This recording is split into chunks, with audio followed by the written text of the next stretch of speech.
Okay, my name's Karl Jones and I'm lead designer of WipEout 2048 in Studio Liverpool. Well, we were waiting for a good reason to do a new one, and as you know, Studio Liverpool kind of is always around at the launch of a new console, so we were waiting for the opportunity to jump on the launch of a new console and exploit maybe the new power that's in there, the new features, and that's something we've always done. WipEout's always been a good showcase for some new hardware, and that's definitely the case this time round too. So we jumped on a console launch and we fully exploited it, and we're showing off what the hardware can do. Okay, so initially at least it's going to be with the HD content. So anybody with WipEout HD will be able to play against people with Vitas, the Vita version of WipEout 2048 on WipEout HD tracks, and that's just handled via the PSN. So you just tap the crossplay icon on Vita and you'll be taken into any of the lobbies that are currently running with the PlayStation 3. So it's really simple, user side, and the PSN and our game handles everything else. So yeah, any number of PlayStation 3 players can play against any number of Vita players, up to 8. So any 4 of one, 4 of another, 5 of one, 3 of another.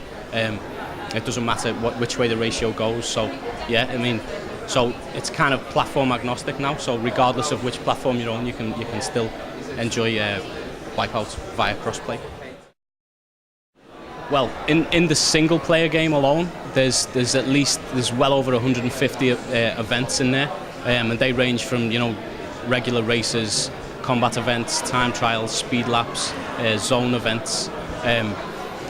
So the speed laps, for example, they're pretty cool. They kind of sit outside of the main campaign, and we're utilising the near functionality in speed laps. So when you finish a speed lap, if you've set a good time, if you just tap the near icon at the end, you'll then leave that ghost for someone else to come along, pick up, and then attempt to beat your time, beat your ghost, and if they beat it, then they can bounce it backwards and forwards between each other and kind of keep the challenge going for as long as they can. So yeah, and that's just the single player side of things. We also got the multiplayer game, which has got what we're calling levels. It's got like 20 levels. I think it took our QA department over a week of solid playing.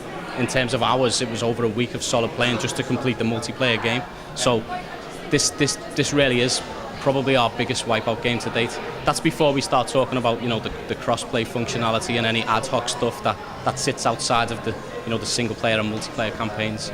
It really is it's an enormous game, both in game and out of the game. So in the game we've obviously got the motion controls, we've got the front touch, the rear touch. You can rear touch to accelerate, tap the front touch to fire weapons and absorb weapons. You've got the tilt steering. All the buttons are still operational, so if at any point you want to kind of jump on the buttons or you feel unsafe and you need a little bit of extra help with even the air brakes, jump on those. But in the UI as well itself, in the front end, where you actually choose your levels, you'll unlock secret events, and the way to find those secret events is via the rear touch. So you've got to once you've unlocked them, you've got to kind of search for them, and when they find them, they pop out through the front, and you can tap them on the front and things like that. So we've also got like kind of touch, rotate the ships, and even in photo mode, kind of pinch zoom and kind of spin the ships around and things like that. So we think we've fully exploited all of the ways of interacting with the Vita. The game will be out for European launch day 1. WipEout 2048.